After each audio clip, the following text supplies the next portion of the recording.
नमस्कार मित्रांनो, लपंडाव या मालिकेचा धमाकेदार प्रोमो समोर आलाय आणि जी आपण वाट पाहत होतो नेमकं सरकार असं का वागतात सखीसोबत, आई असून असं का करतात याचं आपण सगळेजण जे आहेत ते खूप हे करत होतो की काय याची आई का वागते, काहीतरी रहस्य असेल.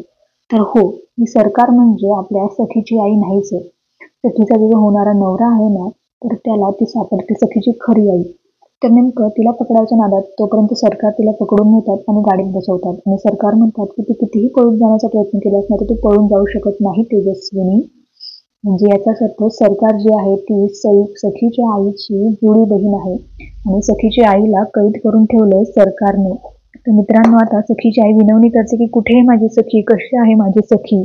पण आता मित्रांनो, कधी हे सत्य उलगडेल की सखी जी आहे ती सरकारची मुलगी नसून त्या जुळ्या बहिणीची मुलगी आहे आणि जिला कैद करून ठेवलंय सरकारने प्रॉपर्टीसाठी. तर मित्रांनो, बघूया लवकरच काय आहे नेमकं सगळं गोष्ट. पण आता हे तर समजलंय की सरकार काय सखीची आई नाहीये. त्यामुळे आता सगळे प्रेक्षकांना जरा दिलासा भेटलाय की ती सखीची आई नाहीये, त्यामुळे ती इतकं कठोरपणे सखीसोबत वागत आहे.